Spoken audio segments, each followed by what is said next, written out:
5 అడిగాడు కాబట్టి 6, 5 ప్లస్ 1 6 కాబట్టి డినామినేటర్లో 6 రాయాలి.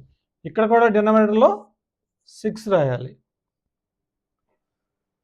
ఇక్కడ ఎంత వేస్తే 1 వస్తుంది వాల్యూ? 1 6 సార్ 6, 1 6 ఈజ్ 6, 2 6 సార్ 12 కదా. 12/6 వేస్తే 2 వస్తుంది, 6/6 వేస్తే 1 వస్తుంది. ఇది అర్థమైతే నెక్స్ట్ స్టెప్ చాలా చాలా ఈజీ. ఏంటి ఈజీ? నెక్స్ట్ స్టెప్ ఏం చేయాలి? ఈ న్యూమరేటర్ని పెంచుకుంటూ వెళ్ళాలి. 7/6 మళ్ళీ ఇక్కడ పెంచకూడదు, మళ్ళీ ఇక్కడ డినామినేటర్ పెంచకూడదు. డినామినేటర్ ఎప్పుడు కూడా కాన్స్టెంట్. ఎన్ని రేషనల్ నెంబర్స్ అడిగాడో దానికంటే ఒకటి ఎక్కువ ఉండాలి అంతే. రైట్.